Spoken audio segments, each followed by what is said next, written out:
here. So like it's been introduced, I don't need much introduction about myself. We are here just to discuss about employability, and we are now talking about transferable skills. So what I'm going to talk about is largely about improving our success in our lives. Actually, we can actually achieve more in our lives than we might be achieving right now. So what we are trying to do is to achieve most of our potentials, to do more with our lives than we are now. And that can all actually be possible if we understand what transferable skills are and how we can improve our employability. I'm sure we have a lot of questions running in our minds. People might be asking questions, why can't I get my dream job? Can I get my dream job? Or some people will start thinking that I have a low grade. Will that mean I will not be successful in life just because I don't have a degree, or I don't have a good grade, or I'm not happy where I work, or I would like to switch to my dream job? These are all questions people have, and these are the things that we are going to discuss today. Or maybe someone might be lucky to have many job options. You could do this, you could do that. Which one to choose? And maybe someone maybe was not able to have a self-realization, but then suddenly you have this tremendous transformation, self-realization. Now you have purpose in life, and now you want to start afresh. Then how do you reset your life? How do you start afresh? Because there is no time in life when you say you are settled, when you say you are done, when you say it's too late. My first point in this conversation is that it's never too late and it's never too early to begin. So at any point you are, whether you are middle-aged person, or you are an old person, or you are a young person, it's not too late for you to start doing something with your life. So actually, what we enable us to actually reset our lives to start afresh is what I call the transferable skills and employability. Transferable skills are actually skills that you can use in many jobs, in many workplaces. Imagine that you have a particular tool that you can use here, there, and everywhere. There is one particular skill or some couple of skills that you will need in almost every position. And almost every position, every job, every creativity, every entrepreneurship requires that particular set of skill or skills. So these are the things that we call life skills. If you don't have these life skills, no matter how big your degree is, no matter how good your grade is, you're not going to make it in life unless you have these transferable skills. So life has changed. We are now in 21st century where degree grade, your certificate, your paper, your title, your position says nothing about you. What says about you, what defines you is your transferable skills, is your soft skills, is your life skills. And that's what we are going to discuss today. And employability is your ability to be employed, is your ability to attract job. And according to my philosophy, I believe that job should be attracted to people, meaning that job should chase you. You may not have to chase job. Job should come to you and say, hey, I want you. Will you take me? So the mistake we make in our lives is we try to chase money, we try to chase jobs. But the best thing we could do is to actually do some things, build our skills, and these jobs will chase us. So that's what we are going to discuss about today. And all these questions will also be answered. And so some people that may be in a particular job and they want to switch to a new job, or maybe you are not happy where you are, or you are planning to change to a new job, or maybe you are starting a new job already and you are not too sure whether you are doing the right thing, or maybe you are a fresh graduate, you are now you are now fresh in the labor market, and you want to get that your dream job. Before I continue, I would like to call if the host will also try to mute himself, because the noise from your end is coming back to me as well. If the host is with me, would you like to mute yourself as the host? Anyway, all right, thank you. All right, thank you so much. So let's get started out, and I would like to start with this little bit of engagement. This is my little questions or like quiz, if I may say. And if you are presented to begin with, I want to actually to know our starting point, our baseline. And this will actually tell us more about our own mindset and our belief about jobs. And imagine that you have different job options. You have job A, you have job B, you have job C. And actually, over a period of time, these jobs give you different stream of income. And imagine that you are going for job A.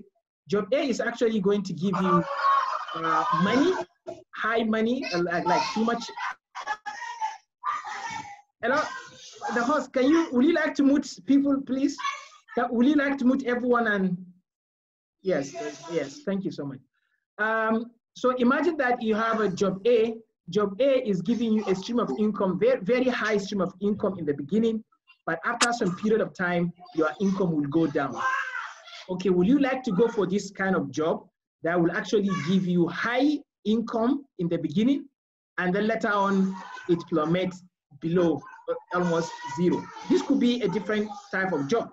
Maybe there's another kind of job that will give you small quantity or low level of income in the beginning, but later on, it gives you higher level of income. So this is another choice.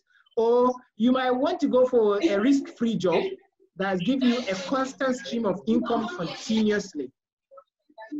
So this is a choice that we have to make. And I want to start this conversation with this kind of quiz. And let me see if someone would like to contribute and say one or two things, maybe one or two people, so that we make the class a bit engaging. Out of these three options, which of these options will you like to go for? Will you like to go for job A, job B, or job C? Which one will you go for? Let me hear someone. I'll go for job B, sir. Job what? Job B. Why? Category B, sir. Why will you go for job B? Because it starts a picture, so I can grow up. I can start as a first line, then I'll grow up. I believe, okay. I think. Hello, doctor. All right, I think it's better now. So what I did now is just I mute everyone. So if you want to talk now, what you need to do is to unmute yourself and you talk, okay? All right, so someone said job B. Why do you say job B? Why? Because I believe job B has a future. I can start at a straight line, then in the future, I can grow up. Okay, why won't you go for job A? Because it's giving you higher income, because you don't know about the future. You don't know what's going to happen in the future. So why wouldn't you go for immediate benefit now? But it has a big risk in the nearest future, sir. Hello? Hello. Okay. Yes, I can hear you. Go ahead. Hello. Yes, go ahead. Hello. Good evening, ladies and gentlemen. Yeah, I'm really glad to find myself in this platform. It is very interesting.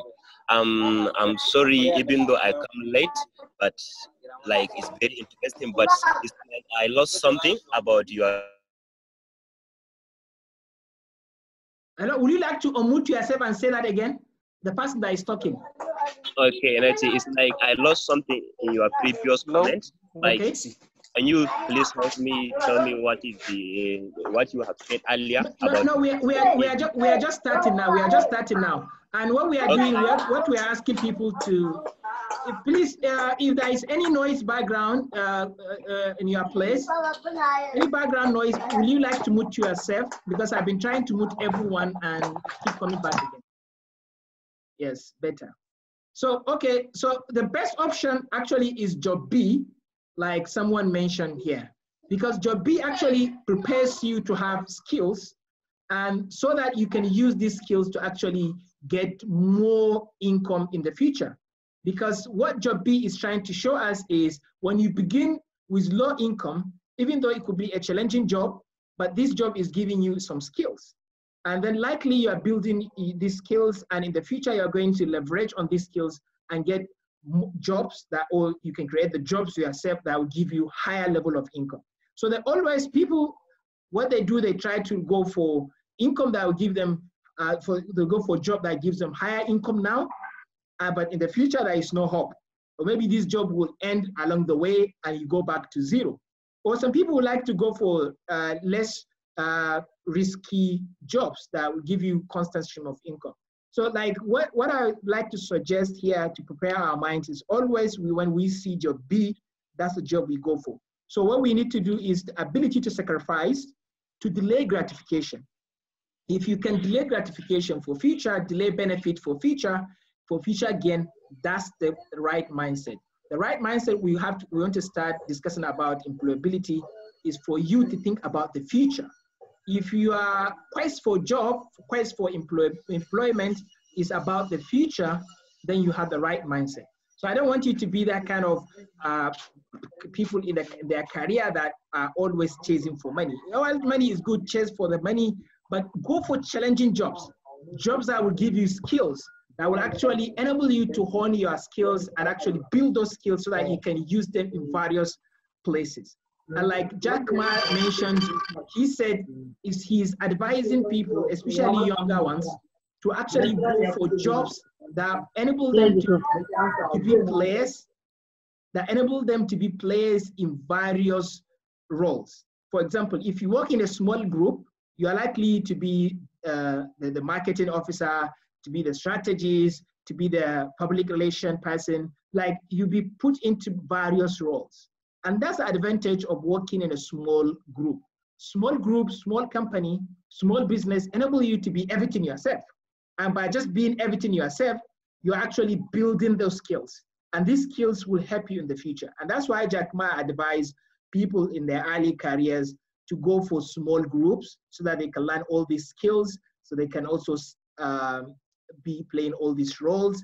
You get the experience, but later on try to be on your own. Use these skills to be independent.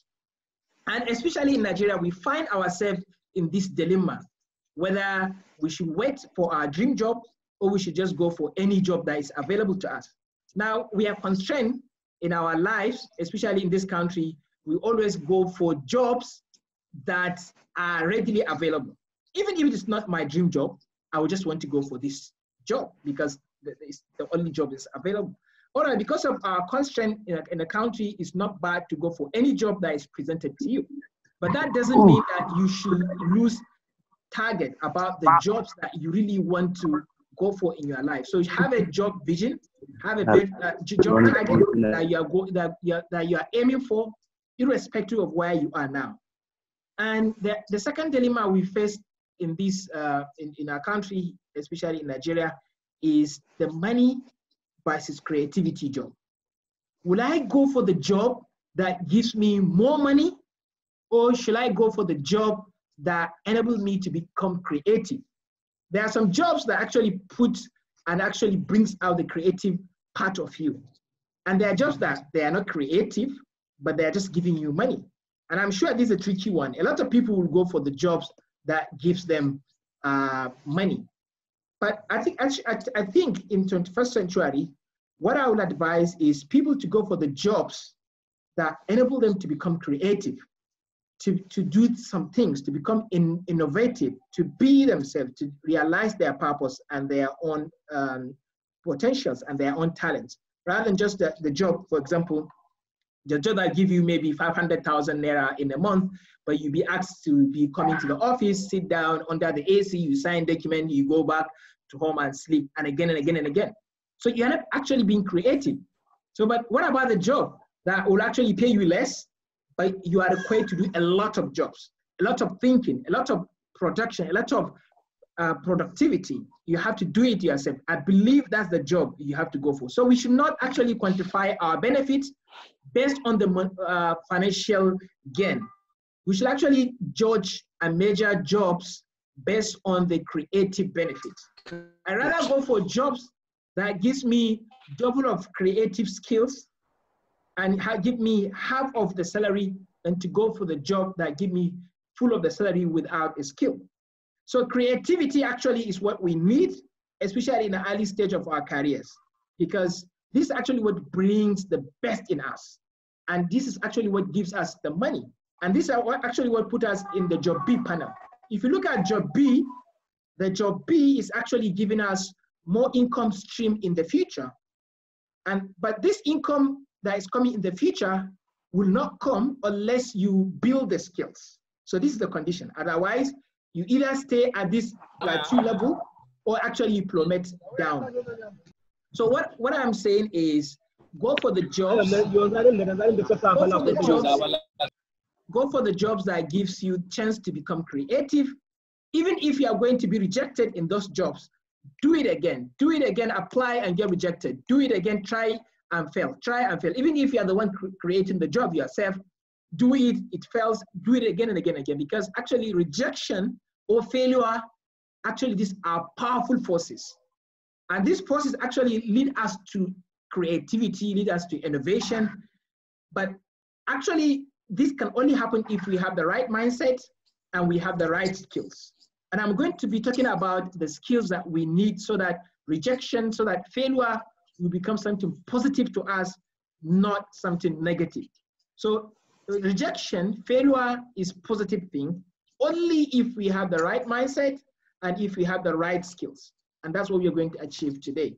And I'm going to start by giving you a short story of the co-founder of WhatsApp. The one of the persons, in fact, the first person that initiated or created WhatsApp is called Acting Brian. Acting Brian actually applied for jobs that would give him creativity.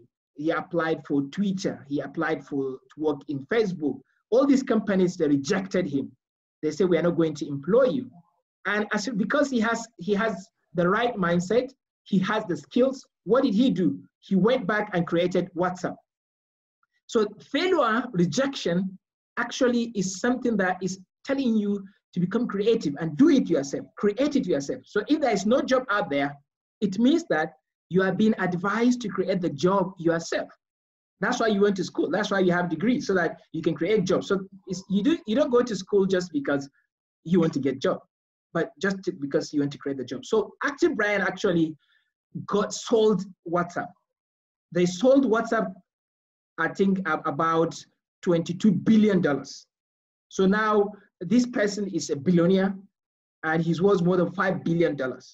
And this is someone that was rejected, and he used that rejection, that he changed that negative energy into positive energy, and he became successful.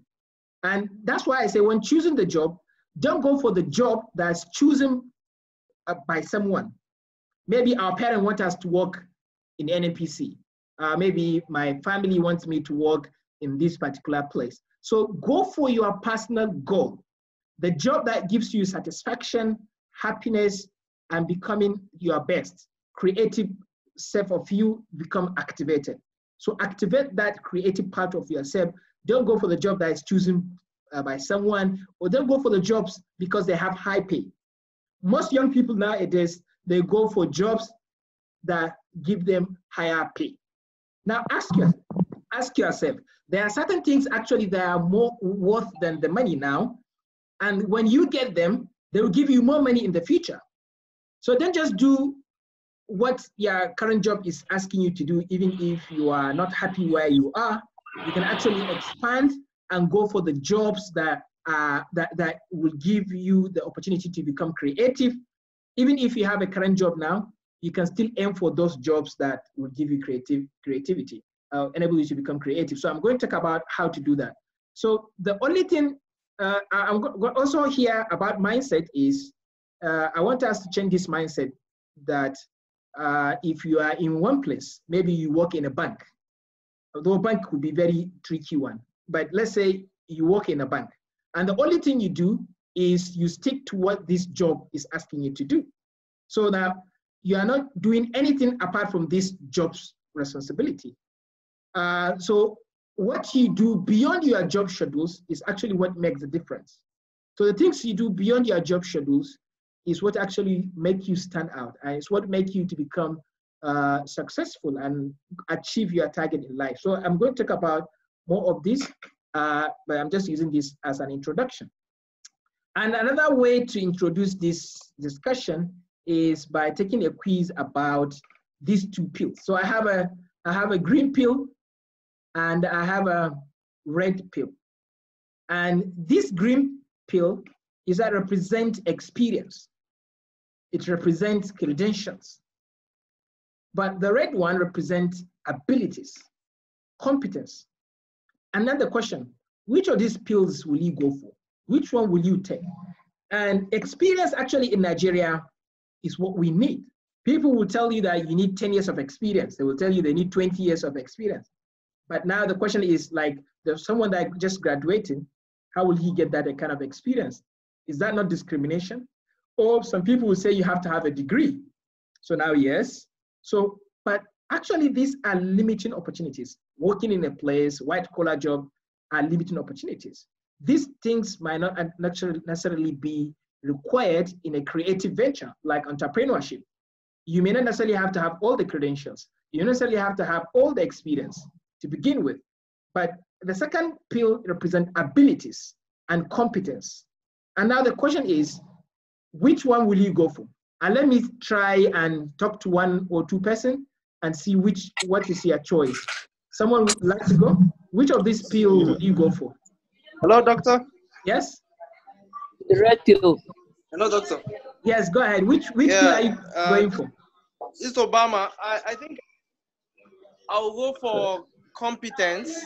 I'll go for competence. So you go for the red pill. Hello? Hello? Okay, Yes, go ahead. sir. Yes. I'll go for the red pill. Okay, okay. Any other choice? Hello? Yes, go ahead. I can hear you. Yeah, I think I I'm will also go going for for the red pill. For the red one. Hello. Okay. Hello. Yes, we can hear you. Yeah, I'll go I'll go for for the the red pill too. All right. So that's very Hello? fantastic. Okay.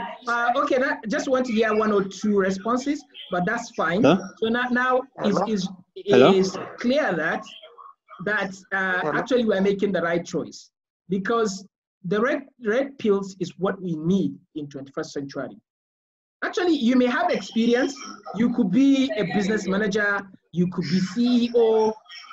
Actually, you can become many positions. You can hold many titles. But the challenge is, do you have the abilities? There are many people, you see them, CEOs, managers, holding this position, this and that. But actually, they are just about titles. They don't have abilities. And there are people with all the credentials. They have all the degrees. They have PhD, they have masters, they have degree, but actually they don't have competence.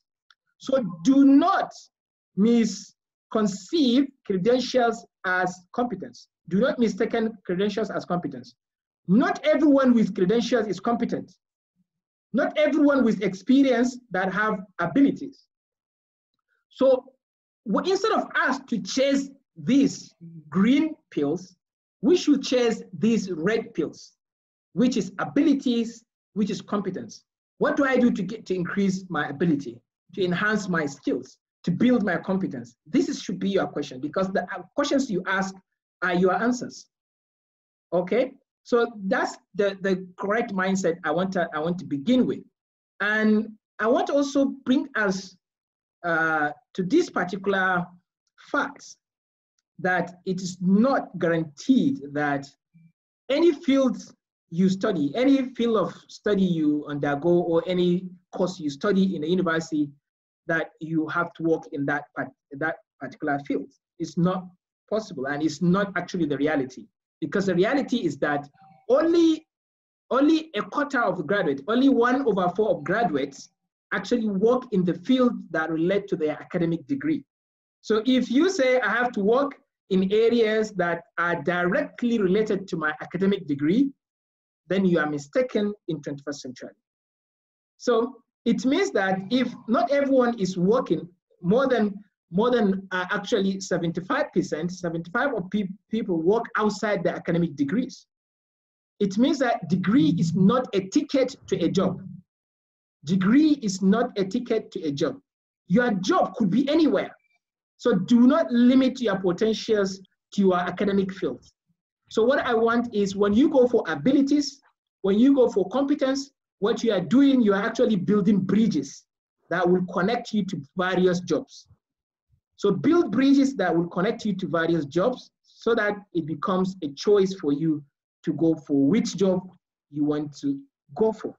And these bridges can only happen if you have the right skills and you have the right abilities. I'm going to discuss about these skills and these abilities that you need that will serve as a bridge for you and the jobs out there, because there is no job that is beyond your reach. The only question is, do you have the skill? Do you have the abilities? And these are what we mean by the soft skills. And with the more you have more of these transferable skills, the more jobs will be available to you. So this is the first realization we need to have moving forward. And the question of fitting in, especially in 21st century, so for you to actually fit in well in this century, you have to have these soft skills, which we call the transferable skills, skills that you need in this job, in all other jobs. You need them everywhere. Everywhere you go, people will demand you to have these skills. And what are these common skills? Because your degree alone cannot get you a job, cannot get a job for you. Maybe in Nigeria, maybe if you have leg, maybe your leg can get a job for you. But actually, if you are to be at a level playing field, your degree cannot fetch a job for you. And there are people, even if they don't have the leg, but their skill is longer than their leg. Their skills will take them where their legs cannot take them. And there are some people, despite their legs, despite the people they have in power, in government, in positions, there are certain positions they cannot get there because they didn't have the skill. So if you rely on leg, then you have a certain limitation. Beyond which we cannot go. But with skills, you don't have limitation. There is no boundary, there is no barrier to what you can achieve, to what you can become. So that means what guarantees you a job is these skills. There are some people you cannot deny them jobs. Even if you deny them, you are just teaching them how to create the job by themselves. So the best thing you can do if you don't want to lose them is to employ them. So the good and the bad news is, let me start with the bad news. The bad news is these skills you need that will take you where your legs cannot take you is they are not being taught in our schools. You don't go to schools and someone will now say, okay, I'm going to talk to you about leadership.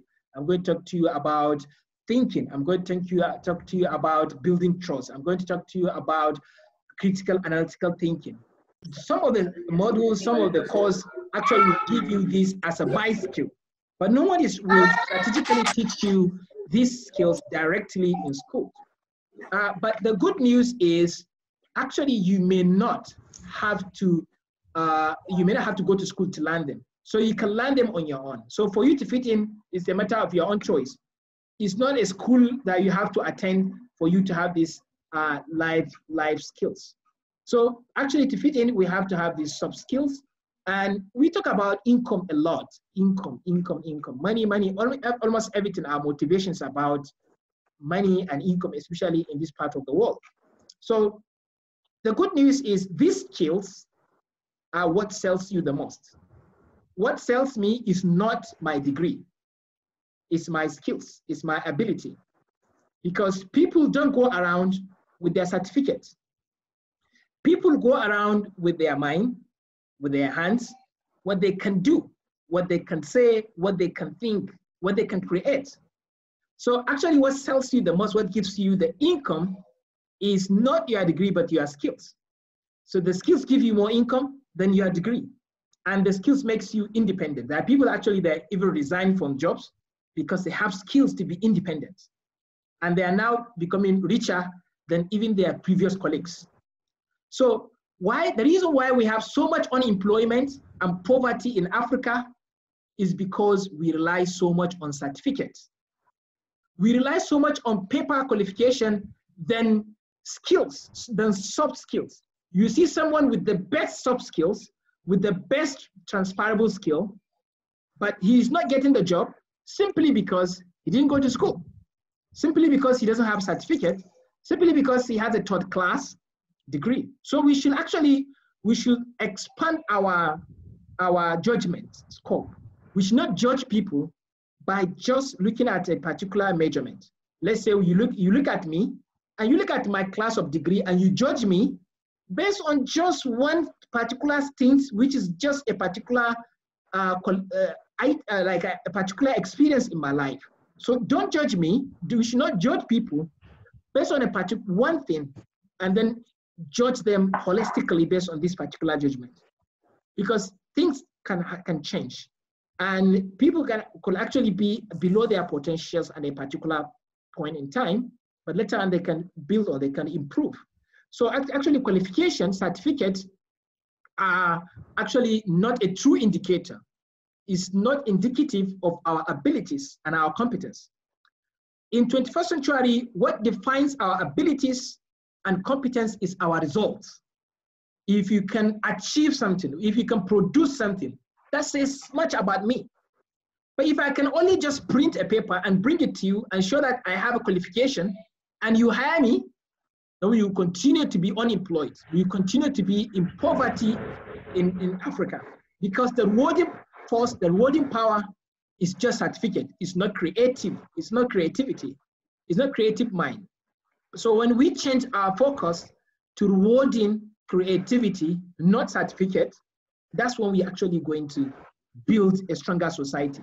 And that's how our schools are going to also adjust to train people, not just to have certificate, but to have skills. You see a lot of graduates finishing from university after reading even some professional courses, but they leave school without a particular skill. You see someone finishing, graduating from computer science department, but cannot create a software, cannot produce an app. So in this world, what actually pays much is skills. If you want to go for your dream job and you're not getting there, it's because you have not built the skill enough to get there. If you are not, you've been trying to become successful or to create a new job, or you started a new job, you are now into your business, you set up your company, but you're actually not growing, is because you are lacking certain skills. And these are the skills we are talking about, highlighting the importance of them, life skills. So actually the idea is we should not envy those we see working in a place that is directly related to their disciplines. Maybe someone studies accounting and is working in a bank, example like that. So like there is no adventure. You are limited. You are limited in a particular corner. You do your normal life routines, no experimentations. You're actually stuck in one place, but there is no experimentation. So life, creativity, adaptability, all these life skills we are talking about actually are gathered when we have this adventure, when we try to go beyond our lines and try to explore new areas. The good news is that even if you are working under your field, maybe you are working your career, you can also experiment. Go out of your field and experience things. Because the worst tragedy that can happen to people is when they think their whole life will have to be limited and restricted to what they study in school. This is actually a prison. A prisoner is someone who thinks, I can only read, study, talk, and learn skills within the area of my academic qualification. For example, if you say you are a biologist, I study biology in the university, and there is a technology conference. You say, I'm not going to this technology conference because I'm a biologist, I have no business with that.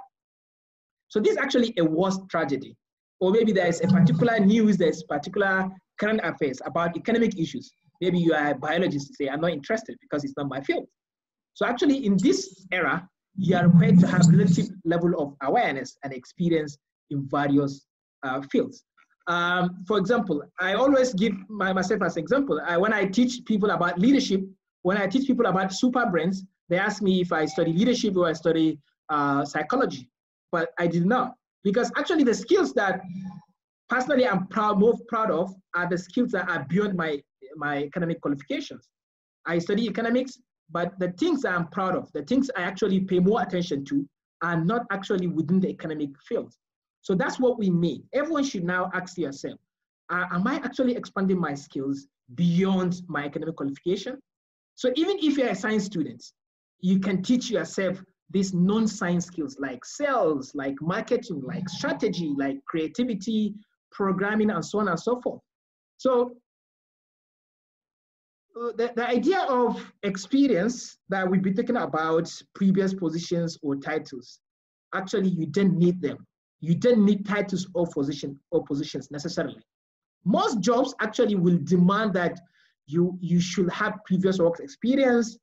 Like I said, that's a big discrimination. The substitute to actually past experience or positions or titles is these skills. Now, if we have someone who has the past experience, he was CEO, he was manager, he has these positions, titles, and you have someone here who has all the skills. He doesn't have as much experience as this person, but he has the skills equal or even beyond this person. Who are you going to employ? So the substitute is we should, even if you cannot have the positions or titles, we should go and look for the skills that these people with the positions or titles are required to have. And you don't have to actually hold these positions for you to learn these skills, because most of these skills are self-taught. You can get a coach, you can read them, you can volunteer and offer your service for free so that you can learn these skills. You can practice them because practice makes progress. So focus more on these transferable skills in your early careers. So what I want to advise, especially younger ones, is in your early career, try and go for skills. You see some people actually finishing from on university degree, they quickly move to masters, quickly move to PhD. You have all these piles of certificates, but you don't have piles of skills. So actually, it could be a limiting scenario, because you are actually building the certificate, and the certificate cannot fly you higher. You are limiting your life success. So at early stage, go for skills. Go for skills. Don't go for certificate, because very soon certificate will be displaced, and the rewarding skill, the rewarding indicator, is going to be skills, not certificate. So now business and organizations are largely after results. Even government organizations, they want results. Because government now, they don't have much income to employ people. So actually people are now looking for people with skills, not people with the best degrees. So what I want young people to do, and everyone, even if you are in this position, you are in this job and you want to go to another job, you actually have to build skills that will attract the job that you want to go for. So actually, what I want people to do, if they are looking for a job, do not just present your CV, do not just present your resume. What I want you to do is to present your skills, to present what you can do for the organization. While people are presenting their CVs, you should be presenting solutions to the organization, to the company that you are looking for. Or if you want to create a job by yourself, so I want you to now start building the skills that will give you the power to do that. So with these skills, you will not only be presenting your CVs, you will be presenting solutions to the organization even before you join them. There is someone that was narrating his own story. He said there were a lot of people queuing for a job, and then everyone was there talking about themselves. I have a degree in this, I was in this position, this and that. Everyone was talking about themselves. And this person, when he came, he was talking about how the organization will grow. So he was talking about the organization, and the organization was talking about two major visions. And he came out with two more, making the vision of the organization 4. So he was actually educating the management of the company how to incorporate these 2 additional vision into the company. And he got the job, not just because he has the best grade, but because he had a solution already. So don't just present CVs present solutions. So organizations are looking for solutions, instant solutions, not just your CV. So don't feel discouraged, like I said, when you are rejected or if you don't get the job. The good news is that the job,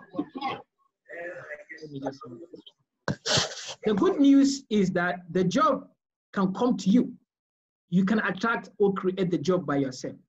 I told you the story of Brian Acton, because he was rejected by Twitter, he was rejected by Facebook, and because he has these soft skills, he became a billionaire. So the only thing that will save you is the soft skills. These are skills that you learn outside the schools, and you can use them in various jobs. All right. So before I talk about going deeply into the skills, let me try to discuss about how we can change our hiring system, because the major problem is from the system. But if you cannot change, if the system cannot change, if the system cannot change, we can actually compel the system to change. So we should not play by the system. We should change it. We should reinvent new system, because the 20th century hiring system is failing us. It's because it's focusing only on degree and certificate and grades, because your certificate has less value. It says less about you, but your skills say much about you. So no one type of person holds the monopoly of talent. You cannot just say the only people that are talented are people with first class. No, that's not true. So that's what 20th century hiring system is actually focusing. So that was an old system. It makes us miss out on people with incredible potential. You see someone with high skill, with high potentials, because he has third-class degree, he was rejected. So we miss out on people, and that's why we don't have results. So now we have artificial intelligence. Machines are doing what we can do. So we have to learn these skills so that we can do what machines cannot do, so that we must be hired. So to do that and to achieve high performance, we have to expand our search criteria and start looking for skills, not certificates.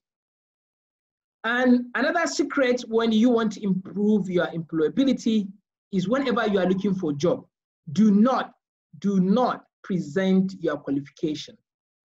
Just demonstrate your skills. Action, show results, show achievement. Maybe you might be going to interview, or you are writing a cover letter, or you are writing your CV. In all this scenario, your focus should be to demonstrate your skills, your achievement, your success that you are able to achieve with these skills. So with these skills, you can demonstrate what you've done with them before you get even hired. So the system should be like this. For example, if you want to hire maybe let's say a data analyst, so what you need to do is to give applicants the opportunity to actually demonstrate their skills in data analysis. Maybe you give them spreadsheets of historical data and ask them for their key highlights and see how they're going to do that. Or maybe you want to hire a marketing manager. Maybe don't look at their certificate, don't look at their CV. Just give them problem and let them solve it. You say, maybe we have a new product. I want you to design a campaign for this new product. So as a project manager, how are you going about it? So we should be focusing more on demonstration of skills. If you want to go for that, your dream job, do you have a particular skill that you are going to demonstrate to convince your employers? If yes, then go for it. If no, then aim for it. Aiming, it means that you now set target. These are the skills I want to achieve in so period of time. And then step by step, you go there. So this actually, if we go for demonstration of skills, it is going to also change the system, our school system. Our school system actually is grading and rewarding people based on their ability to remember things. And that's why we have first class, third class, second class, but not actually ability to do these transferable skills. But the major challenge is some of these transferable skills are not actually easily learned in schools. Are things you learn through doing. When you mingle, when you interact, when you associate, you attend conference, you participate in organizations, you try things for free for people, you learn, you mingle. That's how you actually build these skills.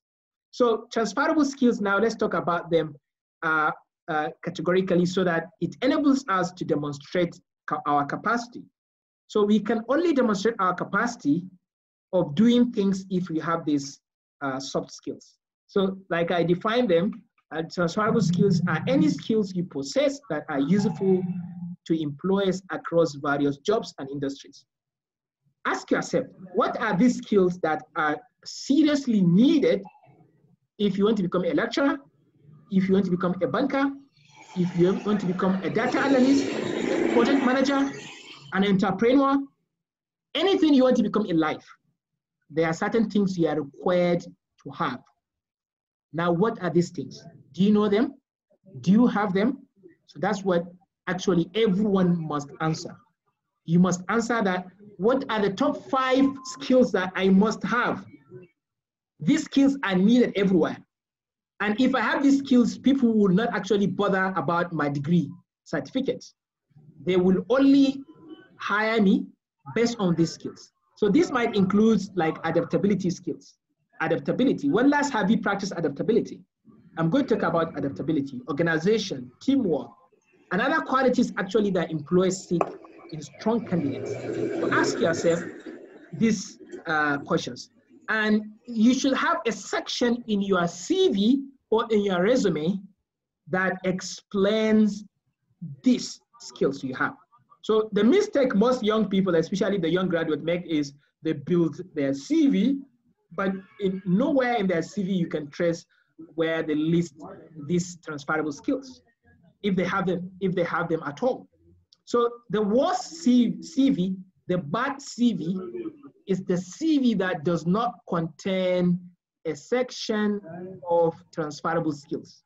So you should have a section in your CV that says skills, things you can do, things you can apply in various jobs. Any job you might be put in, you can use them to succeed. So you have another mistake that people do is when they are now enumerating or narrating the stories of their past experience. For example, you might say you are a chairman of this organization. Okay, and you just put the chairman, organization, and there, and just close. So this is a very bad way to presenting yourself. Experience is supposed to train you to build abilities, to build competence.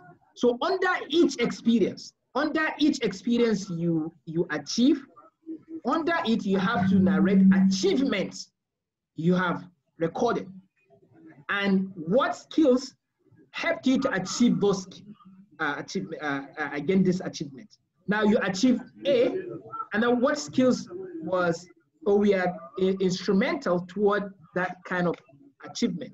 So under each job or experience you have achieved, you should narrate achievements and the skills that were instrumental in making that success. So these are what I mean by transferable skills. So let's quickly look at them, and then we go into switching jobs. So we are going to talk about if you want to switch a job, maybe it's too late for you. You just realize that you're actually doing the wrong job and you want to change. Okay, we're going to talk about it. But before that, let me talk about these particular skills that we actually need to have in order for us to be employable. If you have these skills that I'm going to enumerate, it means that you can work anywhere, irrespective of the specialization of your degree. So communication is the #1 skills everyone must have. Whether you are a PhD, whether you are a master's, whether you have a bachelor's degree, whether you are medicine, you have a medicine degree in medicine, nursing, accountant, whatever career you belong, whatever field of study you found yourself, that's not a limitation. That's not a barrier for you not to learn these skills. So everyone, for you to get that job, actually you need to have these skills. Communication. Communication is not just about what to say, but how to say it. Now, do you build the skills of communication? Have you ever been to any class where someone is teaching you the ethics and basics of professional conversation or communication? actually you found out people being hired into high professional environment, but they have very bad, poor communication, and they cannot work there, and their achievement will be limited. So strong communication actually is the ability to pass information into others by either speaking, writing, or any other medium. So when and how to ask questions, these are also communication skills. How to read body language. Now, if I'm tired, you should know that. If I'm happy or not happy, you should read body language. If you want to send a message with your body language, how do you do that? These are all communication strategies. This session may not be enough to actually discuss about communication. This could be entirely a different model. We can talk about communication. In my book that I've just finished writing, almost more than 500 pages book on leadership and personal development, there's a section of building communication skills. Maybe some of you might actually want to read that to build your communication skills. So how do you talk to people? In many contexts, in small group, in large group.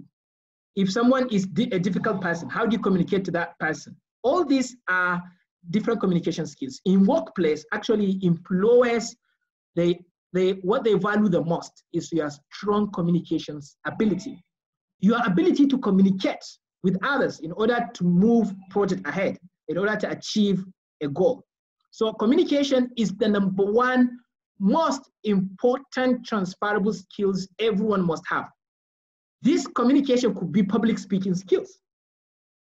Maybe you are nervous, maybe you are shy. And then if you are this way, that means you cannot get your dream job. That means you cannot switch job. So actually building confidence in the communication, these are all communication skills that we must have. So that's why I say #1 is communication. #2 is dependability.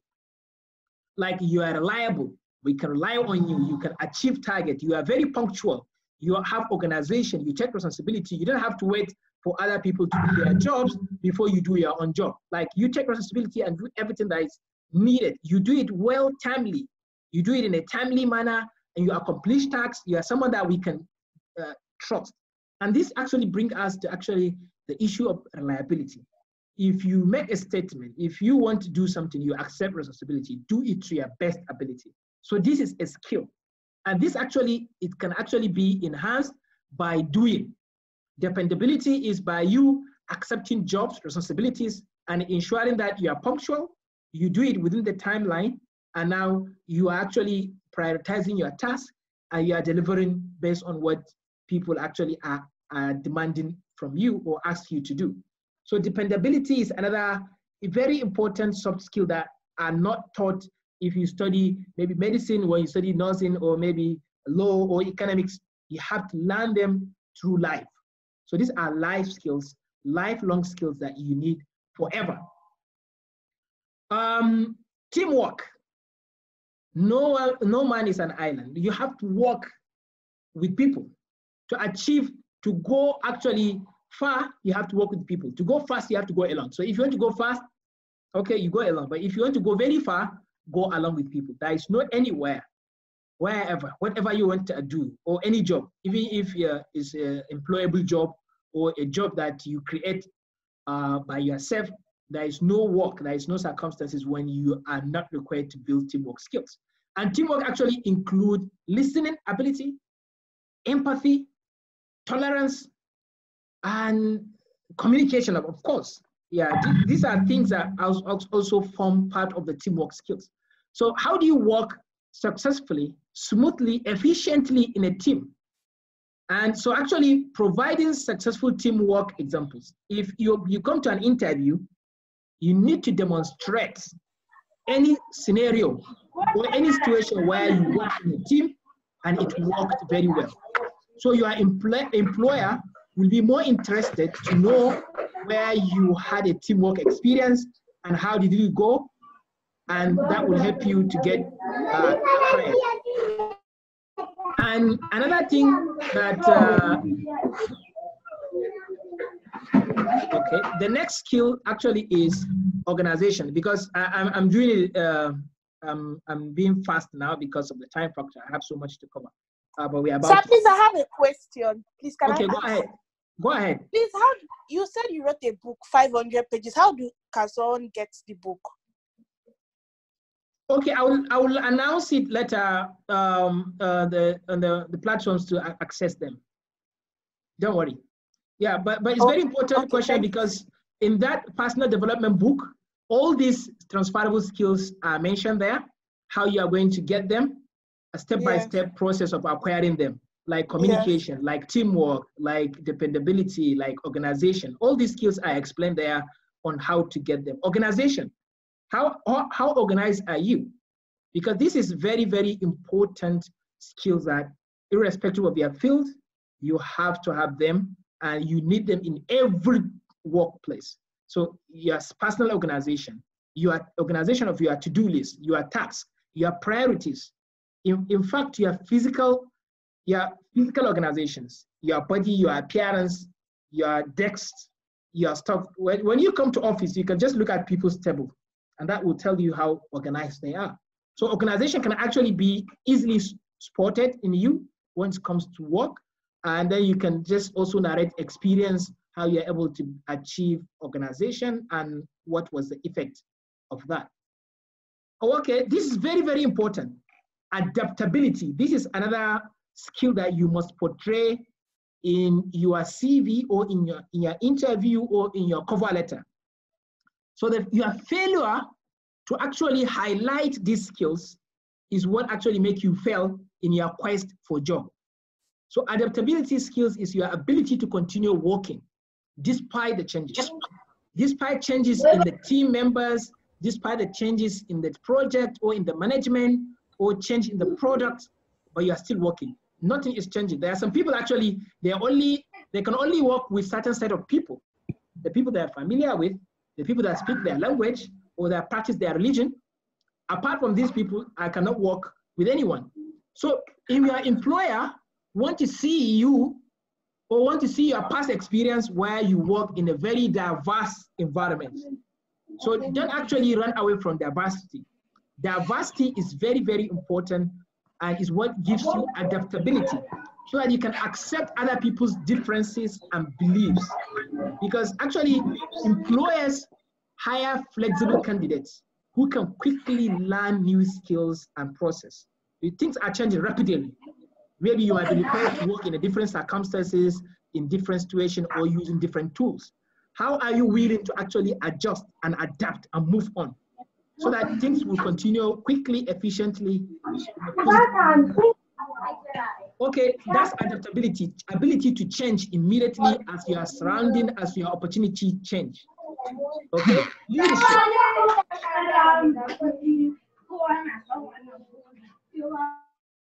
Leadership, this is actually cannot be overemphasized. Leadership is your ability to manage people, to lead people, to influence people. Even if you don't have position, you should be able to influence result and action. So this is actually entirely new class, which we have to be attending. So that's why anywhere you see any workshop, any conference that's talking about organization, dependability, time management, teamwork, leadership, go for these conferences. Communication, these are the things that you need more than your degree. And actually most of these skills are actually beyond workshop, are beyond seminars, because you can go to hundreds of leadership conferences. But if you are not doing leadership, you are not going to learn leadership. So there is difference between learning these skills and the courses we study in schools. Those courses we study in schools requires us to actually read book and remember the content and write it back and we get A. But life skills requires us to actually do them. So if you want to actually practice leadership, you should actually go for a position of leadership. You should actually welcome it. You should practice leadership. And like I said, you don't have to actually have position for you to practice leadership because leadership is different from position. Most people think that leadership comes with position. No, leadership comes with responsibility. Responsibility to change your life is leadership. The responsibility to change someone's life, to impact on someone's life is leadership. So ask yourself, apart from the first class degree you have, do you have first class in leadership? Whose life have you changed? So ask yourself this question.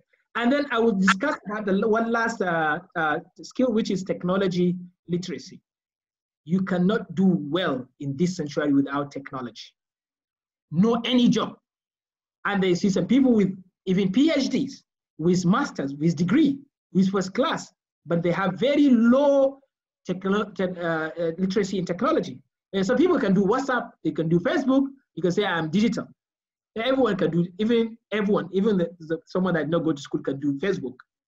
And actually literacy skills is going beyond this, like on the peripheral technological or digital skills. So there is difference between digital skills and technological skills. So technological literacy is your comfort, your ability to navigate new technology. If I give you a software, if I give you spreadsheets, if I give you all these Microsoft Office softwares, how do you navigate them? How do you operate them? If I give you new machine, if I give you new portal, new website, how do you manage it? So actually beyond social media. So nearly almost every position requires you to have knowledge in technology. So if you see conference about technology, if you see new software, if you see something that is very useful in your area or in the area of your dream job, go for it. For example, if you want to work in NNPC, and NNPC actually need data analysts, people that will be doing all this data analysis, then what you need to do is to build your skill in maybe spreadsheet, in all these data analysis softwares, so that when you go to NNPC, what you just need to do, you are not going to present them your degree certificate. You are going to tell them, I can do this for you, I can do this for you, and I've done this for you already. So actually present to your organization what you have done to them before you join them.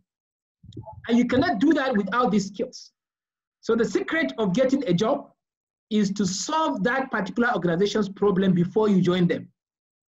Now, if you are data analyst, maybe you read statistics and you want to work in NNPC, you don't have to actually apply in NNPC for you to get a job in NNPC. Just believe and act as if you have a job in NNPC. And what will you do? Imagine yourself that you work in NNPC as a statistician, as a data analyst. What will you do? So actually build those skills, become advanced in those skills. And there are other skills, actually, maybe my time will not be enough for me to keep talking about them. There are other skills that are very important, which is research skills, analytical skills, personal development skills, problem solving skills, emotional skills. Actually, this is very important. Your ability, your emotional intelligence, your ability to control your emotion, your feeling when you are sad, when you are angry, and you are not acting, you are not saying a word. That's actually very powerful skill you need in life. Someone is hitting you, someone is attacking you, is challenging you, is criticizing you, is being mean on you, is becoming difficult against you, and you are just quiet. You are nice, you smile. That's emotional intelligence. We need that. We should not just be overreactive to everything. Thinking creatively, professionalism, conduct, appearance, the way you talk, all this professionalism, respect, building respect and building trust, these are all life skills that we must learn. So what I'm saying, I'm just giving you a highlight of these skills, go and learn them, but make sure you have a target that this year I'm going to build my technological literacy.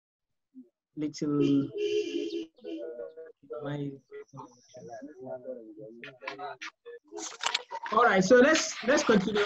I was talking about technology literacy. So these are things we need for every job, and we talk about other skills, especially emotional intelligence, professionalism, and the rest. And now the question is, how do I learn all these skills? Like I said, you can teach yourself how to do this. You can learn, you can watch videos, you can watch podcasts, you can come to conferences, you can get someone to coach you, get a life coach, someone that will be coaching you, not only one person, but 1 or 2 or 3, 4. Especially people that are starting, you need to have a coach in your particular skills or in a particular career. Okay, you can read them, you can practice them, and another thing we can do actually to build these skills is volunteerism. Any opportunity to volunteer, any opportunity to actually practice something, to be part of organizations, to do things yourself, actually you should do that. learning mindset. We should always have learning mindset. We want to learn 1 or 2 things. You should have a to learn list. People have to-do lists. We should also have to learn list, things we want to learn. We should have a job vision, jobs that we want to produce or create, or jobs that we want to get into, or skills vision, skills, the things we want to learn. Like in 2020, what skills do you want to learn? Okay, you should have enumeration of these skills. So you may not actually have to have them all at once. Start with one of them and then move to the next one. And then make sure that any skill you learn, you have to highlight it in your CV. And it has to be actually related to the job that you are applying. Though you can actually learn some skills even though you are not applying for any job for their sake, you are just keeping them because you know that they are life skills, they are demanded everywhere you go. So now the question is, how am I going to actually highlight these transferable skills? So now, just to have these skills is one thing, but how do you highlight them? How do you actually show them, show that you have these skills? It's very important. So people may have these skills, but they don't know how to do that. So they don't know how to actually present it. So your CV should focus on these skills. So CV is not a list of your degrees, the list of your titles. It's actually should be focused on your abilities. Where you get these abilities, even if you have a work experience or you have a title, the main important thing there is tell us what skills have you developed. That job enabled you to build which skill and how you use these skills to achieve results. So your CV should only be about this. I told you when you are enumerating your job experiences, if you put the job experience, you should list down your achievements because your employer will then know that you have to use certain skills to achieve these results. So include transferable skills on your resume, in your cover letter as well, and in your interview. So wherever you present yourself, you should be able to present these skills. But the first thing you need to do is to actually build these skills before you present them in your resume, before you present them in your cover letter, and then you talk about them in your interview. So study the job requirements and identify which of these skills are most relevant to the position that you're applying for. If you want to work in NNPC or CBN, CBN needs which skill? Then do you have these skills? Forget about degree. Even if you read microbiology, you can still work in CBN if you want. The only thing you need to do is build skills in this, that build the skill.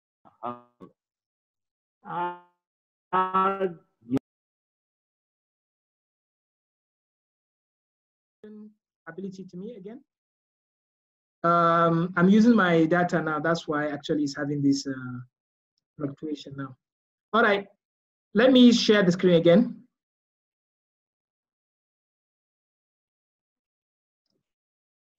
Okay. Can I share now? Ajumar, can you hear me? Yes, sir, you can share, sir. Oh, it's not coming yet. Okay, I can do that. Okay, yes, okay. So we're hearing you. All right, it's working now. So, all right, okay. All right, so review job descriptions and know which skills you are required to have. For example, I was giving example of, okay, let me continue. Okay, I'm giving example of people who want to work in CBN and they actually study microbiology. You can do that. What you just need to do is find out what CBN wants and then present to them the skills or the results that they need using those skills that you built. Inside your CV, you should be able to actually demonstrate to highlight these skills, achievements using these skills in your CV. Where are you going to put them? In the summary of your CV, under your employment history, and then you should have a dedicated skills list. So you should have a section that says skills list. And then you enumerate all these: communication, leadership, adaptability. But you should be very specific under employment history. If you have worked before, Under each employment, you should highlight the skills you built and the achievement you've achieved with them. Because I can say I have leadership skills, but everyone can say that. But I have to prove that. I have to show evidence that I have achieved something using my leadership skill. So focus more on achievements that you are able to record as a result of these skills. So your CV should only be nothing but highlight of your achievement that we are successful as a result of these skills. So in your cover letter as well, you should focus on these skills, especially the ones that the employer wants or is required for the job that you're applying for. So in the body paragraphs of your letter, you should actually state these skills, where you use them in your past experiences, and during interview, show them how you will use the same skills for their achievement too. You can say, oh, because I have adaptability skills, I can use these skills to achieve these things for you. So always your employers want you to tell them what you can do, where they can benefit from you using your own skills. And you have to show them the evidence, the skills that you're able to use to achieve certain things in the future. Now, let me quickly, before I conclude and open the class for interaction and discussion, last slide, this is the last slide. I'm going to talk about people that want to change their career.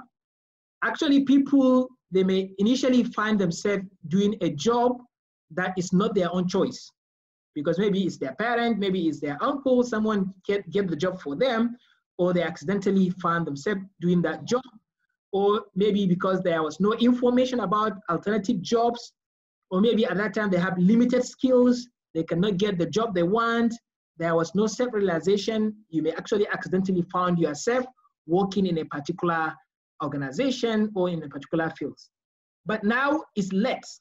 Who is going to hire you if you have years of experience in a different field, not even related field? You can even say the wrong field. Now you want to work in petroleum sector, and for years you'll be working maybe in a pharmaceutical, or maybe somewhere that is not actually not related to the petroleum industry. Actually, now that this could be a limiting thinking or a limiting thought to people. And sometimes you may not have the chance to go back to school because you are too old and you don't have time actually to keep going to school again and again. So, and you want to change your career. So the first thing you need to ask yourself is to be realistic if you really want to go for that. And you have to answer questions like, are you willing to actually go for low pay? Like, okay, this job you're having now is paying you more. Do you still want to go for another job that will pay you less, but it's what you want? Or how much networking do you need actually to get into that job? Are you ready to relocate to this new place? Maybe you have to travel to a new country or to change your location. Maybe you are from the north, you have to go to the south, or from the south, you have to go to the north. How are you willing to actually go about this relocation? You don't have to actually go to school, because unless if you want to become a nurse or you want to become a lawyer or a doctor, medical doctor, actually you don't have to go back to school. What you need is just the experience that gives you the skills. So what you can do strategy is you can apply what I call sideline strategy. If you want to work in CBN, for example, make sure you start working as a sideline to the CBN, meaning that anything CBN does, you should be part of it. If they release a document, you should read it. If they release a press, you should read it. And you should actually know some people. And that's why I say get close to the cabals. You know, in every organization, there's a cabal. Even in CBN, even in NAPC, even if not the top cabals, you should know someone inside the organization that will be giving you some information, following through. If they have conference, if they have seminar, you go there, you attend. Because the risk is if you have previous experiences and now you're applying for a new job, your employer can easily label you as a job hopper, someone that moves from one job to another. And they may not be willing to employ you, or maybe you're chasing for their money. So what you want is to demonstrate to them what you can do for them that other people cannot do for them, which means presentation of yourself as a solution to the organization, not about you. Don't talk about yourself when you come for job application or job interview. Only talk about what you can do, not about yourself. Tell them that I can do this for you. I can do this for you. If you do this, you achieve this, and I can do it for you. So do not negotiate for money. Do not negotiate for pay. Only negotiate for skills. When you come for an interview in advance before you get the job, do not talk about money, how much money they should pay you. You can say, oh, I'm here to provide the skills so that you can achieve this. And I have these skills and these particular skills. Talk about skills, don't talk about pay. If you are changing for a position, you are changing your career. So get close to the people that are very influential. You can start with the low junior staff, then get to know the senior staff, the managers, and from there, create a relationship with the organization that you want to work in ahead of time. And if they have meetings, events, social media handles, engage with them, digital engagement, and all these things. And make sure that you get someone from the inside that will give you referral. For example, someone came to me and said he wants to work in OPEC. And I advised him that he needs to know which position he wants to apply or want to be employed as. And I asked him to identify the position, and I asked him to go and look for the job description for that position. And I asked him to actually spend 5 years building skills around these requirements. For example, if you want to be a chief economist of OPEC, okay, so what are the roles of chief economists?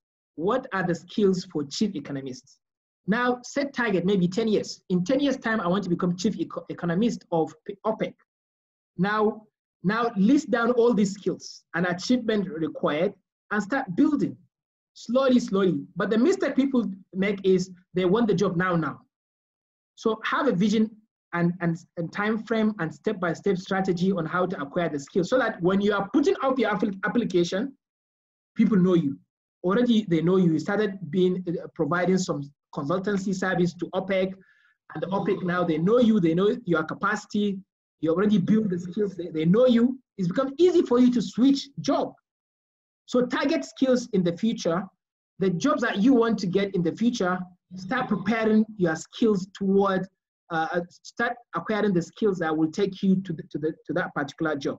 So focus on results. Make sure that you produce results that will show that you have those skills, not just the skills. Like I said, these skills, if you have them, you cannot just enumerate them in your CV and say you have these skills. You have to actually show evidence.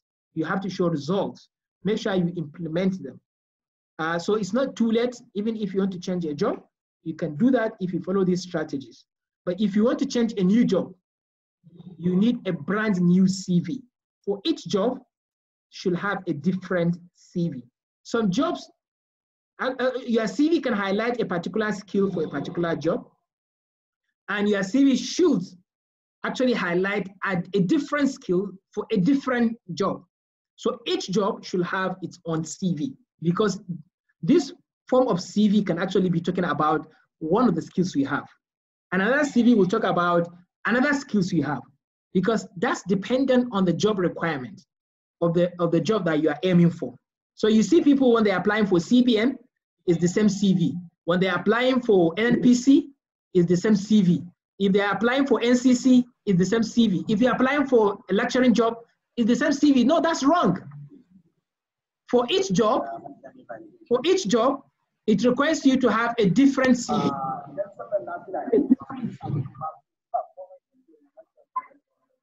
So the CV, sorry about the noise, the background.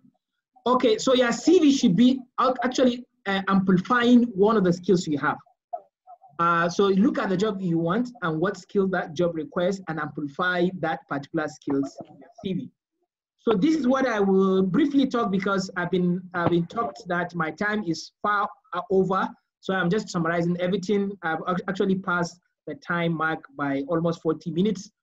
So let's utilize this opportunity to now do interaction. What we are going to do now is I'm going to spend maybe the next 20 minutes to hear your own experiences, your contributions, your challenges, current challenges, why you get stuck, if you need some guidelines, you need help, or you have contributions or questions.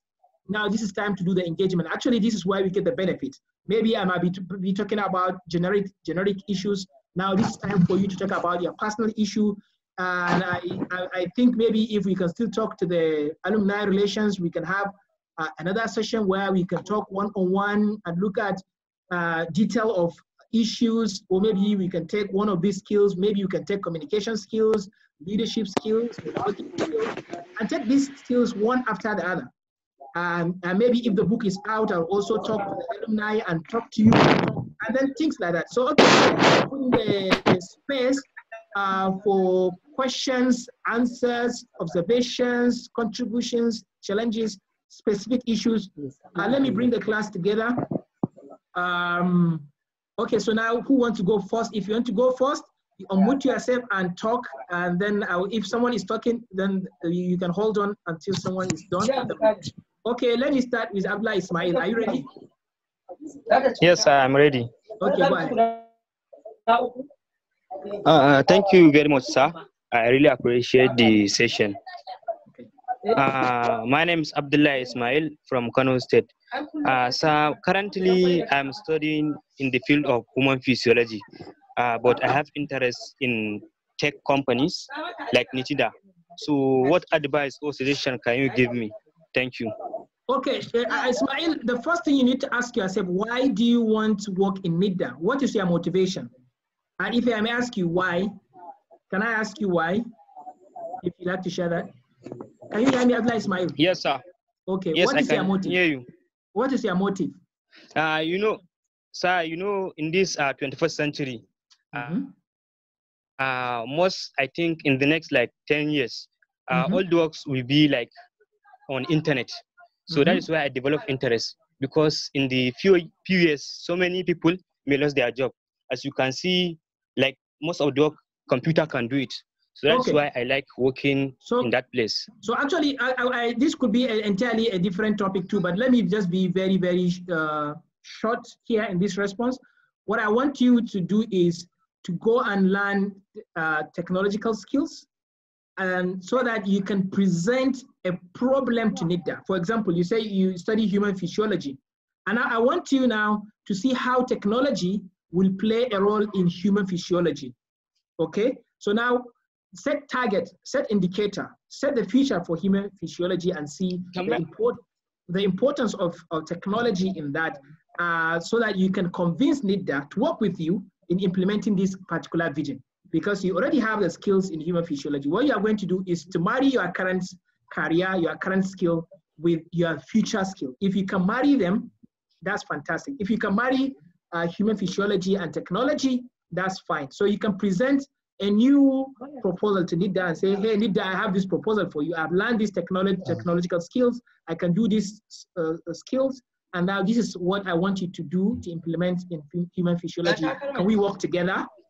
So you're already giving yourself a job with NIDA, and you're marrying your primary skills while doing that. Like I said, this is very broad. We can discuss more about this, maybe one-on-one, or maybe later on, so that we can go deeper. Okay, let's go to the next person. Thank you. Hello, assalamu alaikum. Alaikum salam. Ibrahim Bello, go ahead. Okay, my name is Ibrahim Bello from Jigawa State. Doctor, thank you very much for the program. I learned a lot, and we share the same university together with you, Center, University of Dundee. Oh, you were there. My question, okay. Yes. That's good. Thank you. Yes, I went to Center 2017. My question is, like me now, I have masters in oil and gas law policy, but the problem I'm facing is the issue of connectivity when it comes to industry you want to work with. Okay, but do you have the skills? Yes, I have let's say 2, 3 years working experience as a legal practitioner. But maybe what I'm thinking is that something has to do with my CV, then plus the insider, maybe, I don't know. So my question is now, if I want to tally my CV to be in line with what, let's say, Sahara Energy is looking into with my oil and gas, what can you tell me to look into? Okay, I would advise you, if marketable. I would advise you, if you can, to actually volunteer and work in the energy. If you have time, in the particular company that you want to actually go into. If you can actually sacrifice yourself and work for them for free and become an intern there, as a volunteer there, and then you can see the gap yourself. You can identify the gap, then you know what is needed, and then actually go to their events, create networks, get to know some people. Like, let me give you my personal example.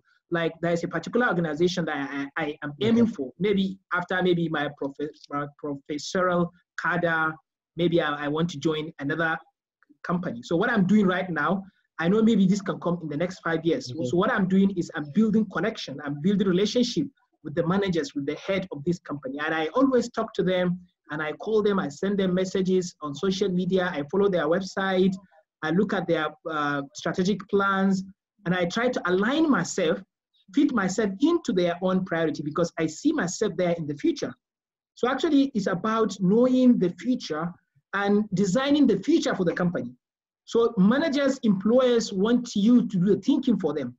Like, they want to see an employee having this strategic thinking. You know, strategic thinking is another skill that we have to build. So like, Ibrahim Bello, what I advise you is, I want you to come up with 5 skills that is required in your future career. And then set a timeline. Maybe let's say in 1 year, maybe in 2 years, you build these skills. Okay, and then give yourself 2 years to create results under each of these skills. For example, if you build maybe a legal analytical skill, now I want you to do something to present a tangible result, achievable result that you've achieved, and then use that as an evidence to prove to the company that you have these skills. So any skill that you come up with, you have to use it to achieve something. So you just need to come up with checklists. Maybe skills number 1, do I have result for it to show that I have these skills? Yes. Skill number 2, no, I don't have result. Now you have to aim for the results. You have to do something. You can create maybe a small company, maybe a similar related company to the company that you want to work in, or go to a smaller company that is below that big company that you want to work with, and then work with them to achieve this result. So for each skill, should have a result. And this result should be highlighted in the CV, including the skills that you used to achieve them. Is that okay, Ibrahim Bello? Okay, thank you very much. All right. We can go further, but this time let's take someone again. Who is going next? Hello. Okay. Abdulaziz Umar. Good evening, sir. Yeah, Abdulaziz Umar, go ahead. Yes, sir. Good evening. Yeah, Abdulaziz, go ahead. Good evening. Yes, sir. I really appreciate your kind gestures, and it's a really nice experience, because what you are taking, it just happened to me suddenly. I'm a kind of a phobia to a lecturing job, not knowing that I was preparing for it. Judging by this your experience and this your point you already give us. So please, what advice can you give me in that regard? You have phobia for what? The lecturing job. Okay, but you want it. You want it? But unknowingly, I've already started preparing and aiming ahead of for it. But what do you personally want to? Why do you want to work you want to work as a lecturer? Is that your wish? Yes, actually, this is not my wish, but I end up maybe preparing to become one. But what is your wish? What do you want to become? What do you wish if you are given the choice and you are the one to choose for yourself? What job will you choose for yourself?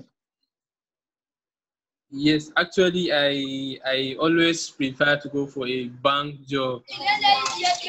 Yeah, but Aziz, then why are you not preparing yourself for the bank job?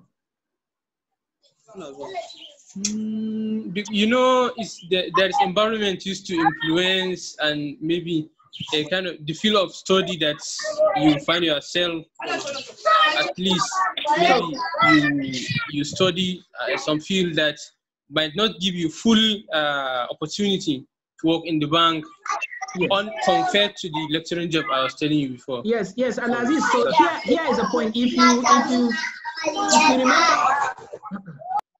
If you remember what we discussed in this class, we discussed about the issue that you should not allow your qualification to limit your quest for your career. You can actually become anything, irrespective of your qualification. You can work anywhere, irrespective of your qualification. So what I want you to do is, even if you study a science subject, you can actually build the skill that the bank wants. And instead of you showing your qualification to the bank, just show the bank your skills. And your bank will employ you based on those skills. So what I don't want you to do, Alaziz, is I don't want you to work in a job that you don't want. Don't work in a job that is not your passion. Because life is too short for you to actually torture yourself working on something that you are not passionate about. But there is nothing that is beyond your reach. As long as you can build the skill, you can actually get there. So if bank wants you want to work in the bank, what you just need to do is build those skills. Like I just explained to Ibrahim Bello, identify the 5 skills that bank wants, get those skills, have evidence, have results for each of them, and then go to the bank. The mistake people do is they list their experience, but they're not showing evidence. So actually acquiring the skills is one thing and providing the evidence is another. All right, do you get that, Alaziz? Yes, sir. Okay, Admalik, Yes, let me sir. come to you. Admalik. Hello, good evening. Yes, good evening, Admalik. Go ahead. My name is Abdul Malik. I'm calling from Kogi State. Okay. I wanted to ask for your advice in terms of someone who is taking a different path in terms of project management. What advice will you give him? Well, project management, it depends on your vision. If you want to become, you want to set up your own independent company, that's a different advice. If you want to work under a different, under someone, that could be a different advice. So like, do you want to be an independent person, project manager, or you want to work under someone? I want to be an independent person. Yes, that's fantastic. Taking charge of my own. Yeah, so the idea is, if you want to become independent, I want you to start working under someone. Okay, get a small project management company, go there and work either for free or for pay, and learn the experience, learn the ethics, learn the practice, and get some networks. So like I said, if you are below the age of 30, between the age of 20 and 30, actually when you are starting, you can work under someone. It's okay. But after 30 years, you should be on your own. By that time, you've already know the people. The mistake some people do is actually they want to become independent immediately. And it's become very difficult. You actually have to lean on someone's shoulder to go up. So you need to have a mentor. You need to have a coach. Start working in a small project management company. You get some experience. They will enable you. They will introduce you to some networks. And then you keep those networks and use them for your own personal advantage in the future. Do you understand, Malik? Yes, thank you very much. I understand. Thank you very much for that. All right, let's take Bekoy, Ben Carson. Yes, please. All right. It's 12:51 a.m. in China, and I've sorry, Wow. it's really past my bedtime, but wow, good to have you all the way from China. Ni hao ma? Ni hao, wow. Okay. Right, so that's the end. That's the end. Don't go further. Don't go further. All right. Thank you, Doctor. Before mine will be a comment on something that you touched. But before I even come back to that, there's a question in the chat that I think it was asked by Salem Akindele Rock, and he's saying he's talking about rejection in the small things that can fetch people money for which you can't set up your own business. Not everyone is lucky. I think what he's trying to mean is that you talked about being rejected in the early stages and not giving up and trying to use that as an opportunity to develop yourself for greater benefit. Yes. And he's saying that there are some people that when they are rejected in the smaller things, because they cannot actually get any sort of help to even survive in terms of even the basic physiological needs, they might end up even being broken down, not even have the time to wait. I don't know, Mr. Akindele, if that's what you meant, but I would like to say something about that. Maybe you can later talk about that, but I would like to also touch from there. Okay. doing the proper introduction, my name is Bekwin Bernard Boama. I'm from Ghana and I'm doing PhD Business Administration in Hoha University. Okay. I'm here with my boss, the president of the whole Ghanaian students in China, about 6,000 of us. He's here. Wow. His name is Felix, and I am the Secretary General. Okay, that's interesting. We recently, that was last week, May 1st, we hosted our Deputy Education Minister of the whole Ghana on a virtual platform for the whole Ghanaian students here. And he's an educationist. In fact, he has PhD in education in US. And so he was talking about the problem of Africa. And that is how I've always tried to look at some of these things in terms of, and I think you even hit on that. We want present consumption and gratification rather than to wait to actually bring results. Recently, due to the outbreak, that has actually ended up bringing us here together on a virtual conference that we are having right now. There's been a whole lot of, we might see it as minute influence or contribution from our people, our indigenous people from all over. In Ghana, somebody designed from wood and a barrel, an empty barrel, a sensor that can wash your hands, give you soap, just approaching it. You don't need to actually touch it, do anything. And this person is someone that he couldn't even speak, excuse me to say, the measure of, quote and unquote, the measure of intelligence in our continent, speaking of English. It looked as if you can speak better English, you are intelligent. This person could not actually speak English. And so you might even say this guy is uneducated, or he, in our own terms, might be like, he is a outcast in our society. And he had just come up with this. So what the man was trying to draw attention on is that, and I think you've also said that skills are not in our present days related with our certificates. And that is very true. In our education system that we have right now, it looks as if you don't chew, pour, and forget to get your grade A's to, graduate early, you find it very hard to actually come up. Okay, Ben Carson, I will give you 1 more minute to round up because there are people raising their hands a lot and we have limited time. So would you like to round up in the next 1 minute? Sorry about that. I know we could have taken more from you.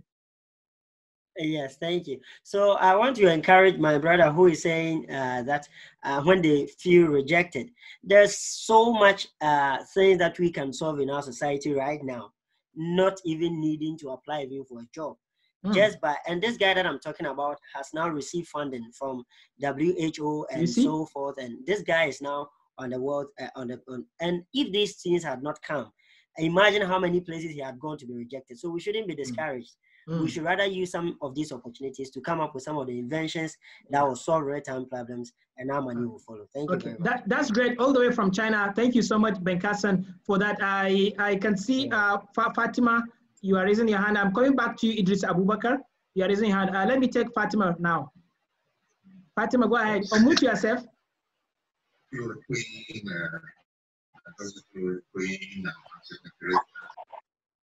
Go ahead, Fatima. Are you with us? Hi. Yes, I am. Okay. Continue. My name is Fatima. I'm a student from Ahmadu Bello University in Zaria. I actually want to be a person, but presently I'm actually an NGO for family health. Explained by some when it comes to Nigeria. Fatima, we cannot hear you. We cannot hear you clearly. I don't know what's the problem. Can you continue talking? Let's test again. Okay, can you hear me now? Yeah, okay. I think it's better now. All right. So I'm actually a master trainer with Society for Family Health and NGO here in Nigeria. So I actually want to build my career. I want to really be a career person. At the same time, I want to be a business class person because I'm actually into some business, little business. But I don't know, I don't want to work under anybody. Even though for now, I'm still under somebody because I still have my supervisor, my coordinators, and my manager. So I don't know how I can possibly manage that, being a business person at the same time being a career person. Okay, that's very interesting, and I believe this is a common situation. Very common. You find this kind of situation because people want to go into business, but they got stuck into this their current white collar job. They are required to actually report on daily basis, maybe 9 to 5.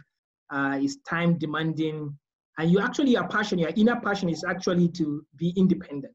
So my advice to you is actually, before you start hating the current job you have to actually build the best and attractive and alluring alternative business venture. So not all sort of businesses that you say you are going to abandon your work for them.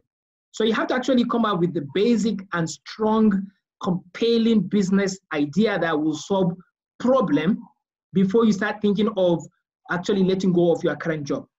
So if you want to go into business, what sort of business? Maybe some common thought is people will say we go into trading, buying and selling. It's not compelling. But if you have a creative mind of bringing new products, production, creativity, entrepreneurship, that's worth the sacrifice.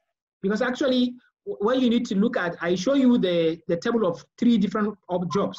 There's a job that will pay you less in the beginning, but in the future, it will pay you high. So now your new business could be that job B that is going to pay you less. Now your current job might be paying you maybe 500,000 in a month, but maybe if you set up your business, you might be only earning 100,000 in a month. That's a huge sacrifice, but it is worth it if actually it's very creative and a big entrepreneurship. So the question is, what is the alternative? So your own case, we have to go deeper and find what are the alternatives. But the question is, you should not stick to working for someone forever. You should have a plan. But the plan of, the idea of when are you going to quit should be answered by when you are ready to have that great business idea that is actually compelling. Because you don't want to be in a business that is less risky, that your income will flat like this forever. So you want to go for a business that has a shape of job B that start from low income and higher income. So like, for example, there are some people who actually quit big companies, they start a small company, and now they have become very successful, okay? So actually, Fatima, it depends on the business idea, creative idea. I would advise you to go for big, a very interesting entrepreneurship idea, even if it's not big, as long as it's entrepreneurship, it's production. When it is ready, you have the business plan, then you can quit your job. The job should actually pay you income so that you can save, so that you can start this big, this is very interesting entrepreneurial idea, and then you continue. But you should not work for someone forever. So have a timeline, maybe say 5 years. In the next 5 years, I should plan to leave this organization. But you have to prepare to build the alternative career that you're going on. All right, I hope this will suffice, but maybe we can talk later and talk about how to go about that. Who is going next? Who do I see raising their hands? Idris Abubakar, I kept you waiting. Idris Abubakar, go ahead. Okay, good evening, sir, or good day, and all other participants. I believe you can hear me very well. Yes. My name is Idris Abubakar Katagu. Actually, I want to be as brief as possible. I had a first degree in engineering, chemical engineering to be precise. And along the line, I secured a job in a political environment, the parliamentary to be precise. And I have this, well, initially I have ambition, or I wanted to further my education so I can take a teaching job in the university. But when I got this job, I started to fall in love with it, the political environment and everything about it. So I'm thinking of dumping my earlier acquired degree to pursue a graduate degree, maybe in the parliamentary study or something related to the political environment. So I want to know, is that a wise decision? Yeah, you know, like I said, initially our choice of courses or degree might not initially be our own, because at the time when you are choosing the course to study, maybe you say chemical engineering. At that time, maybe it was your father's decision, maybe someone's decisions, maybe your friend's decision. But now you have realization, you have new opportunity. So the worst tragedy that can happen to you is when you say you are going to stick to your chemical engineering degree, despite the abundant network and opportunities you have in a political field. So the challenge is, now you don't have to go back to school, because now you just just talk about that schools are no longer important. Schooling is no longer a rewarding, it's not a rewarding indicator. So what you want is learn the skills. Okay, now in diplomatic career, what skills do you need? There are some courses, there are some certificates, there are some actually life self-taught skills you can actually acquire and then put them into practice and get results. So this goes back to the response I gave to Ibrahim Bello. I told him that for your case, what you just need to do is in political or diplomatic career, what you just need is to identify the skills required in this field. Come up with 5 skills. All right. And build these skills. You may not have to go back to school. Okay. You may still have your engineering degree. That's okay. But come up with these 5 skills and build them, and come up with results for each of these skills. So everything is narrowing down to skills and results. All right. Yes, the good thing is that I already have interest in some of the skills associated with my job presently. So, but do you have results? Do you have results to support them? Yes, I do. I have passion for writing, and I have some documented articles I've written. Fantastic. If for example, writing is a skill, so maybe you can open a blog and talk about politics and talk about legislature and talk about diplomacy. And then you can say, okay, I have analytical mindset. I can do researches. I have published a lot of work. And I have compared different scenarios, political policy, public policy analysis. Then you can present this as evidence for the skills that you mentioned in your CV. Okay, right. Let me go to Salem. Okay, I'm coming to you, Paul Vio. Let me go to Salem Akindele. I'm coming back to you. Salem, are you with us? Yeah, thank you. Okay, go ahead. All right, Doctor, welcome. I think I just want to say something to what Ben Carson said the other time. He was trying to talk about something that I posted earlier on. But maybe he didn't really see the beginning of the thread. Go ahead. We are not hearing you again. And that was what I was referring to. Sorry, come back again. You are muted. Just okay. But you're back now. Go ahead, Salem. Okay. Can you come back again? All right. Okay. I said what I was actually reacting to a thread by Idris. That it's like Ben Carson did not see the beginning of it all. What I was trying to say is that I love most of what you said, and I believe they are good, but that some of them, when you look at the practicality of it, we have a lot of people where they have their passion, they have what they want, they have a focus, they have a mission, but the issue is that the jobs are just not there. They want to do some little job that they can do for the time being, and you find out that some people are paid as much as.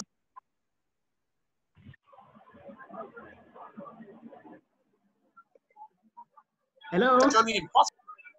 Hello. You have been unmuted. I don't know. Maybe it's automatically unmuting you. Maybe I don't know. Maybe from your device. Maybe you mistakenly unmute yourself.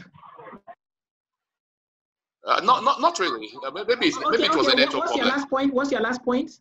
What I was saying is that for most of these people, the kind of money they are paid where they are now are pittances that they cannot even be able to survive on. So how do they now fix a time that they are going to say, okay, this time I'm leaving, I'm going to start on my own, when they have not been able to save a single kobo, and what they are earning in where they are presently is not even enough to make them live by. They need to live on support from other people. How do they survive in such a situation? Yeah. Actually, Ben Carson talked about it when he said, actually, you can build skills, even if you're not saving money. The idea that it's only money that can take us from one place to another, we have to change that belief. When we think unless we save money, that's when we can move to the next thing. That's actually we get stuck because the money will not come enough. So, but skills can be compelling enough to actually make you stand alone. For example, when Brian lost job in, he was rejected in Facebook and Twitter, he has a skill. He has skills. What he did was to come up and build WhatsApp. And that's very creative idea. And he's now a billionaire. So he didn't have to wait until he has money before he actually builds something. So the idea that people have to have money and skills before they start, we have to change that, because you cannot have two things at the same time. You either have the money and you don't have a skill, or you have the skills and you don't have the money.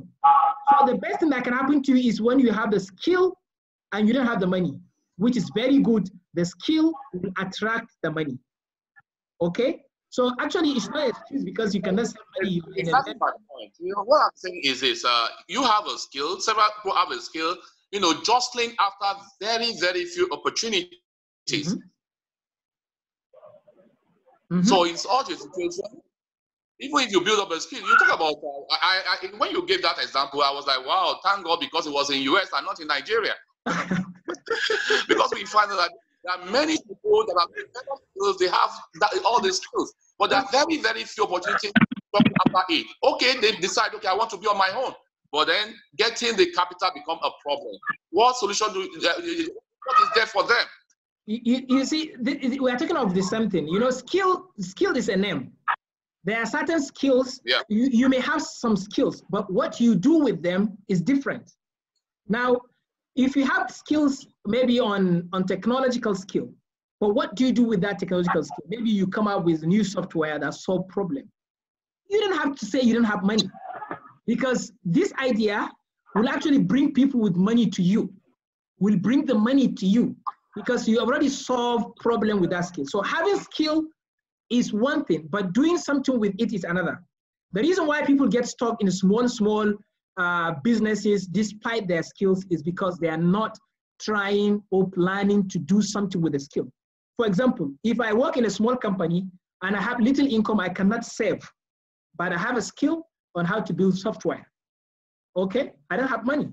So I may come up with an idea on creating a software that will solve a problem. By just having this idea of doing please, somebody notify me when doctor comes back. I'm just trying to, you see, I think I understand your point. And I think this frustration is not just peculiar to Nigeria. In fact, Ghana, Nigeria, we have not just, I mean, yes, I can hear you now. In yes. terms of even living and education and everything. Yeah. So actually, is doctor back? Yes. Oh, What I'm saying is the idea is the skills is one thing, but doing something with the skill is another. So that most people, they have the skills, but they're not planning to do anything with the skill. All right. Okay, let me take Larry. Larry, go ahead.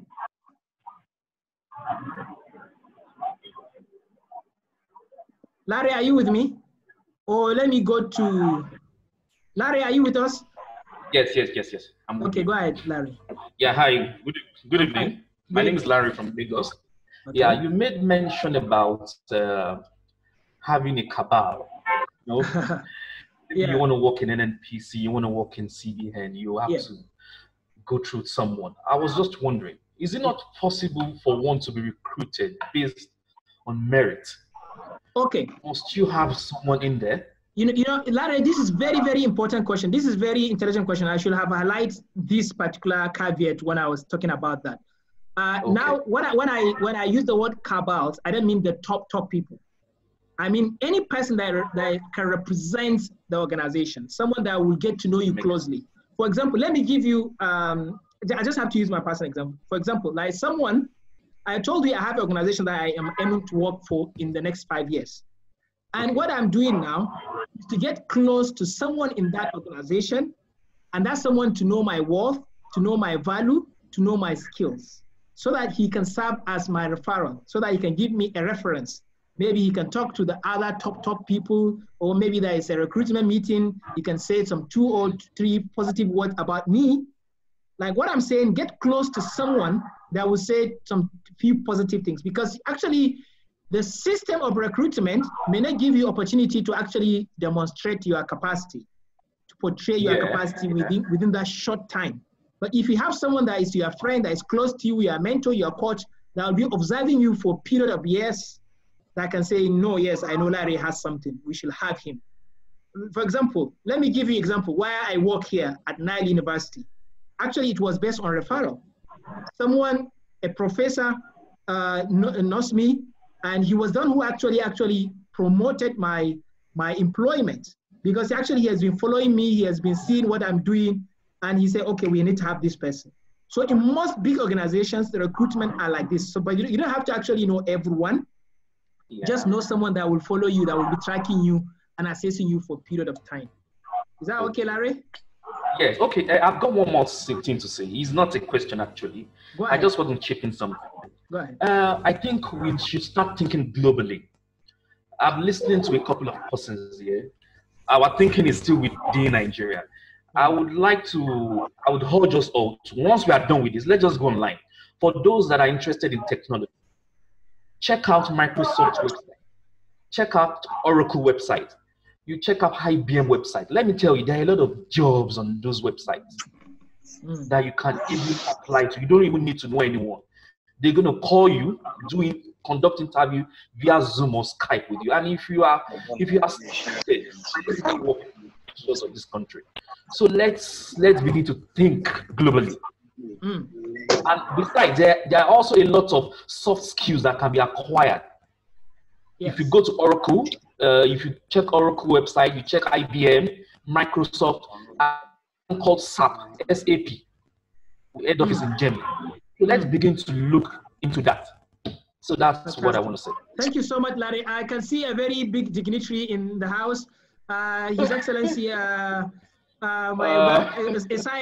Blues is here in the house. Let's hear from sir, from you, sir. Are you ready? Are you ready, sir? All right, I'm ready. I am wondering how you got to say this is a big dignitary, but all the same, that's fine. Connect. By the way, you may not see because I'm looking good, so I had to just put up a picture. I just want to make one or two comments.